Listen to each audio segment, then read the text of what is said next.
it's not so much that the world became smaller because of the trade agreements and all that stuff. They have been around for many years, right? We've been doing global trade. The thing is, we do now do it at the speed of light, right? We get on a meeting online, like we are right now with Zoom. We're on the opposite side of the world, That's right? correct. You can, and that's actually what technology brings.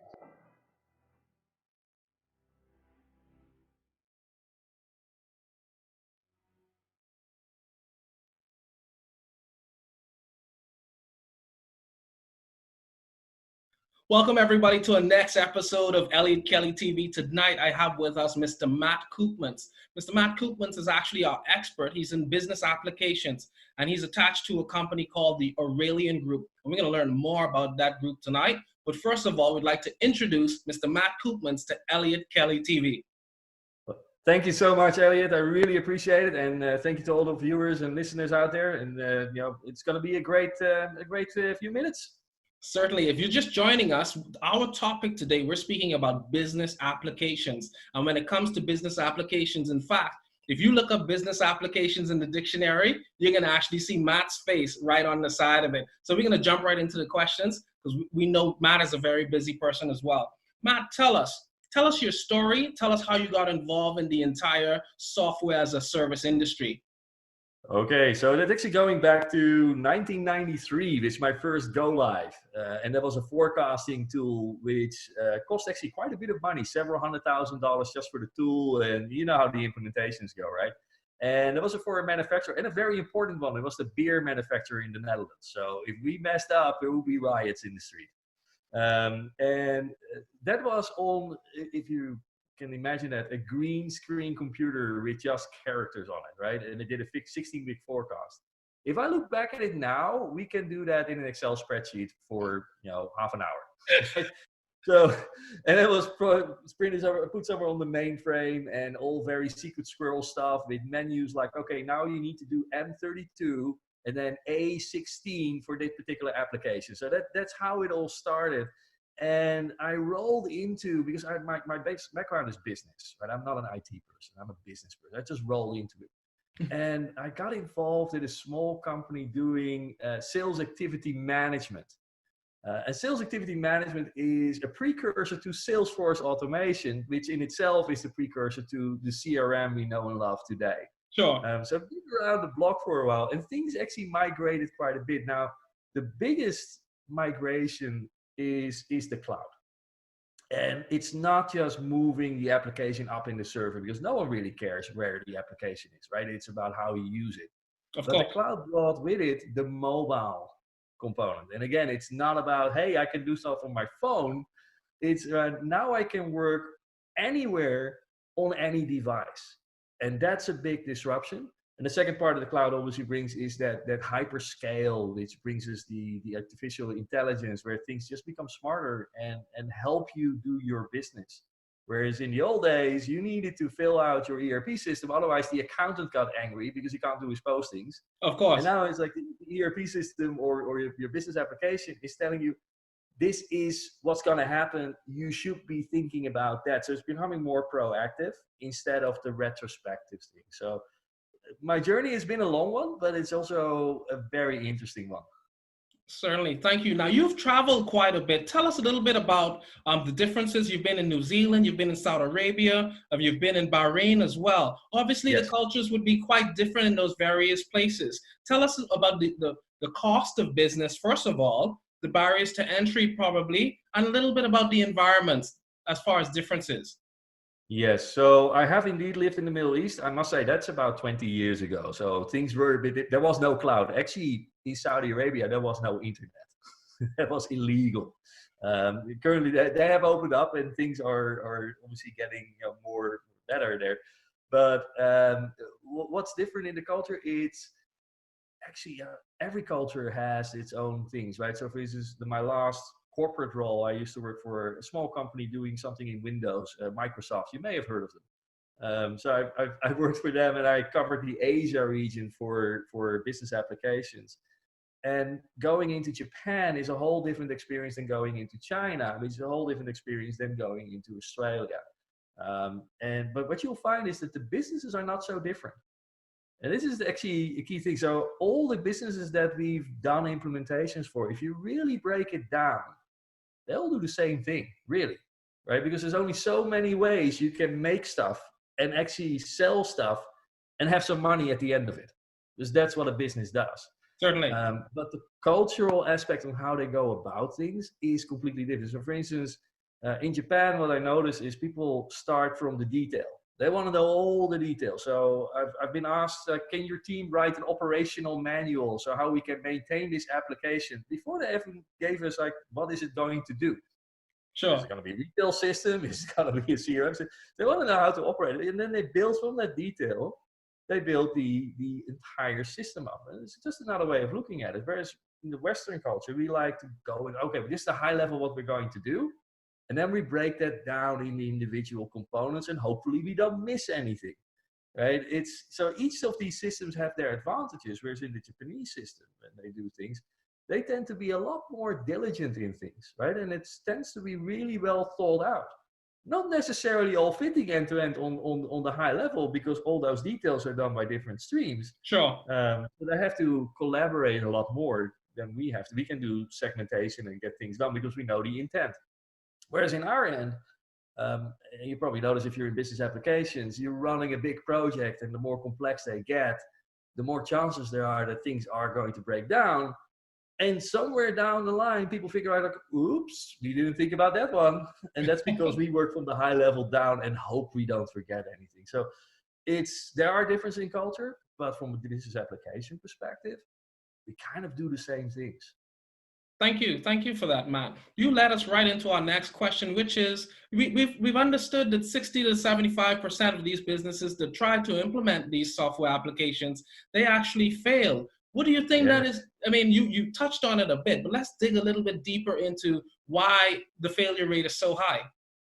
There are several reasons for it, but the number one reason, and it sounds so logical, right, is you can't simplify your business by putting in a complex application.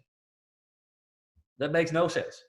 Yet what we all do is we put in a complex application because, hey, it's complex, it's got to be good. If something is this complex and you need so many people to do this, it's got to be good, right? You can't simplify your business by introducing complexity. The second thing is we do too much. So when people think around a business transformation program, they think, okay, we got to do all at once. Because the systems are old, we're big monolithic systems. And I make that comparison with the old architecture, Stonehenge. Yes. We used to load these big boulders across many, many miles and then stack them on top of each other. And that was great work. The pyramids, they're made of 10, 20-ton blocks. Yes. Right? Göbekli Tepe, Baalbek. We don't build like that anymore. We use little bricks and we put them all together. And the same is for those business applications. We don't have to put in this big monolithic system that's going to change everything in our business. We can now put in this small component here and bring another component there. And the key thing is not the best of breed of those components, is how well they integrate with each other. Sure. And as soon as people start getting that little click, like it's not about what this part here can do, it's the sum of everything together, how that works. So do I have an integrated business system? Do my customer transactions flow all the way through to accounting, or is that separate, right? If that's separate, you got a problem. And by putting these small blocks in there with the intent of integrating it, you simplify it. But that's, only became available in maybe the last 2 or 3 years. Okay. All right. So what it sounds like we have here, Matt, is kind of like a scale. Either the person or the company, the enterprise is winging it, or you have someone that is going with an over-complex strategy that is not necessarily fit for purpose. Tell us, yes, or explain to our audience, share with me as well, how deep does this impact go into the entire value chain of the enterprise? Very deep, actually, because and you got the enterprise, right? So those are the large companies with many, many people involved. And I don't know if you've heard of Price's Law from Derek the Solar Price. Sure. The square root of all people involved in an enterprise deliver half the productivity. So if something gets big, it actually tends to get less productive. Now, in the enterprise, if you do a very large implementation, there's a lot of people involved. That means you got a lot of overhead. So it takes ages. Now, how does it affect your downstream? Quite a bit, actually. So a practical example, which I was actually confronted with a few weeks ago, try calling your telco with a support ticket, right? It's a large organization with a business system, but at least in our case, that doesn't seem to have the information flow from one agent to the next. So you repeat yourself like 5 or 6 times. You come into wrong departments and all this. So you actually waste your customers' time. Okay. And it's so when you're implementing a business system, you're not doing it for yourself. That's another fallacy, right? Oh, we implement a business system so our business can run better. No, you implement a business system so your customers have an easier way dealing with you. It is a strategic way of retaining your customers and increasing the barrier for your competition because they're hard to deal with. And if you keep that in mind, it's all about the customer. Even the accounting system is about the customer. Well, ultimately, it's about tax. You want to stay out of jail. But it's your invoice, if that is not matching with what's agreed in the CRM system, you actually increase the barrier of the customer saying, hey, now I need to spend time and talk about it. When it's integrated, you go, okay, I'm adding value to the customer, making it easy to deal with. So normally when so you're dealing with software, you have a question about software, and typical the support departments of other technologies, they have an SLA, which is a service level agreement that says within 48 hours, I must respond. So typically what happens is they say, if I'm understanding your email correctly, this is what you're asking, and there's a copy of your verbatim text underneath there. So they met the SLA, and then you have to say, yes, it is, because that's what I wrote. And with Zoho, I actually find that they are quite interested in solving the problem. So they have that customer first mentality. It's a bit of a different company because they're not stock listed. They have no outside capital at all. So the only things they do is what they think is right for their customers, not what's right for an analyst, not what's right for a shareholder, not what's right for the venture capitalist. So it's a whole different experience. Sure. What do you like most about the software as a service industry? So what I like is the tremendous potential it gives to businesses of any size. Right now, we hear and read a lot about, oh, this giant corporation is doing that software, and this giant government agency is doing this software. And small business owners go like, okay, that's not for me, right? I'm only a small business. What I like is because software as a service, it's so scalable that even my smallest customer is a person of one. And I've integrated their whole chain. So basically their entire operations are running on the Zoho One platform, right? And when the customer came to me, they thought that was impossible. They couldn't afford it, right? And this is where things are going. It's becoming commoditized. Yes. Whereas a ERP system before used to cost you several $1 million just to acquire the license, plus 20% every year to do the support. Of course. And then you have a multitude. Typically, it's 3 to 5 times the investment in license that you pay for the implementation, right? Yes. That's unaffordable. But now, because the entire pack is available in a bundle, and that's 45 different applications to run your business. They're all designed to work together, but you can have them separate as well. So that means you can do them one by one instead of everything at once. And that's in British pounds, £30 per month. Okay. And that's 45 apps, including accounting, CRM, marketing, help desk, everything you need, basically. It's 45 Australian dollars. It's quite a lot of value there. There's a huge amount of value for companies that typically thought like, wow, we can't afford this. And now they go like, we can afford it and actually be better automated than our giant enterprise corporations, because they tend to have a hodgepodge of different applications that talk very poorly together. Certainly. How does the Aurelian Group define success? It's all about the customer. So, and success is not an end goal. Success, a lot of people say success is I've achieved something. They're live, they're successful. We went to the press, we have videos and all that. That's not what success is. Success is your ability to enter the next race, to do the next thing. So if we're live with a customer CRM, sure, we celebrate that. But immediately after that, we go like, okay, now we have this. What does that enable? How can we improve even further? So it's a continuous step journey. And if today is better than yesterday, that's progress. And you need to make tomorrow better than today. And they're just little baby steps, but they compound. So for me, success is the ability to enter the next race, to do the next thing. Instead of saying, wow, we've done this now, glad it's over. We're not doing that in another decade. Because then you basically upgrade the system. The reason why you're not happy is it was complex, spent too much money. You go like, oh, we're not doing that. And then actually it starts declining. But if you do the success in small incremental steps, you keep growing and you just outpace the other people in the market. Thank you for that. One of the things we like, and if you're just joining us, we're here with Mr. Matt Koopmans. My name's Eliot Kelly. You're on Eliot Kelly TV. And Matt's just sharing with us a little bit about the Aurelian Group. One of the things we like about having experts come on our show, Matt, is the fact that you have a wealth of experience. You've been in the industry for over 25 years. How has that impacted the environment as far as your atmosphere at the Aurelian Group? So I've worked for companies that are very small, and I've worked for companies that are very big. It's what you see is ultimately, right? Ultimately, no matter what the mantra of today is, the management fad of today, right? Today you hear everything about growth mindset. It's since the last few years. Yes, it's important, right? It's important that we learn from our failure. That's always been important. Now we've given it a different name. But ultimately, it is about what value do you add to the success of your customer. And what I found is that small businesses are much easier to deal with because they can't stand, all these fads that don't add value, right? Whereas in the larger corporations, there's too many people involved. They define their purpose that actually has nothing to do with customers. So what I've learned is if you're in a large enterprise, go back to the customer saying, okay, how does this help?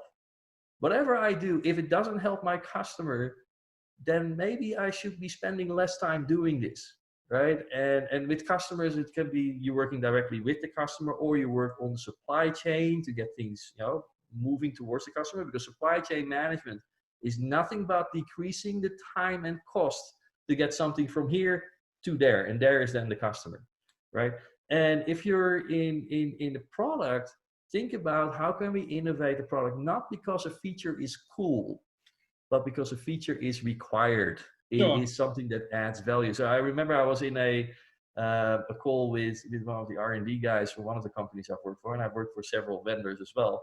And there was a whole call on how great it was that now the upgrade process has been cut down by 30% or to 30%. So 1/3 of the time to do an upgrade. All right, that's fantastic. I just have no customers ask me for this. Because the upgrade is more than just a technical thing. It's also the functional thing. You change all the operations, there's extra functionality. So if I cut down the technical time to upgrade, it's still going to be a big project. So thinking about if it's cool, that's great. But is it useful? Is it something that makes a difference to the customer's success? Because that is the real investment you should be making all the time. Thank you. How is the Aurelian Group responding to globalization? Well, we are living in a global world, and it's more and more so. It doesn't matter where you are to do business. So I got customers here in Sydney, and I got a customer in Europe, right? I got customers in Europe, and France is probably the furthest away from me. I think if you dig a hole in my garden and keep digging, you end up in Paris somewhere, right? But you're here down under in Sydney. So it's not so much that the world became smaller because of the trade agreements and all that stuff. They have been around for many years, right? We've been doing global trade. The thing is, we now do it at the speed of light, right? We get on a meeting online, like we are right now with Zoom. We're on the opposite side of the world, right? Correct. You can, and that's actually what technology brings. It's not a different mindset. We're all still the same people with the same desires and the same things. We're not that different across the globe, right? Even though we come from different cultural backgrounds, there's still the core desires are the same thing. So for me, the technology is the ability to bring that together. And guess what? I'm dealing the same way with my customers in Sydney. I just go online, right? I meet them for a coffee once in a while. That's great. I love meeting people, right? Yes. I'm not going to get on a plane to have a coffee in Paris. I'm actually quite glad not to have been in the plane for over 2 years now. I've spent so much time. That's an expensive coffee. That will be an expensive coffee, yes. But it's actually here in Sydney when I deal with people, why would I sit in the car for about an hour or two? Because Sydney traffic is challenging. It's not always moving. You get a lot of audiobooks done and podcasts done in your car. That's good, right? But we just jump online. We don't have to reserve a whole day. We just go for minimum 1 hour to 2 hour, 3 hour slots, and we get stuff done. So for me, technology, it stops mattering where you are, and we can focus on what you want to achieve. And that's a great thing. So as long as we can converse in either English or Dutch, we can get stuff done. Certainly. Thank you. What does the future hold for Matt Koopmans? Oh, the very simple answer is every day a little bit better. Every day a little bit better. The one thing that I've learned is every decision I've made so far led me to here, and I'm here because I made those decisions, right? So what I don't know is what decisions am I going to make tomorrow? But I do know is what are the core values that I want to attribute to. So if you don't sacrifice those core values, we don't know exactly where we're going, but we do know that the place that we're getting to is a good one because we follow what is important to us. And I think that is from both a business as well as a personal perspective. Probably the best advice that I've learned is, is you don't sacrifice on your values, on how you do things, just to get to a certain place. Because what you'll find is that certain place may not be where you want to be, even though by name it sounds all fantastic. So follow what's important to you and then look for the opportunities, because the opportunities, what you look for, they will appear because they're always been there, but you focus on them is different, right? So what does the future look like? Actually, the same like this, just me being passionate, enthusiastic, and adding value to our customers. Technology will change. The way we do things will change. The disruption will be there. And I think for now, we are on the brink of a big disruption in the tech industry, and particularly the services tech industry. And that's what I want to be part of. And I'm actually trying to drive that a little bit with a little tricklet, right? So I'm trying to stop the way that a system integrator would sell software. Is like, wow, I looked at your requirements. You need software X.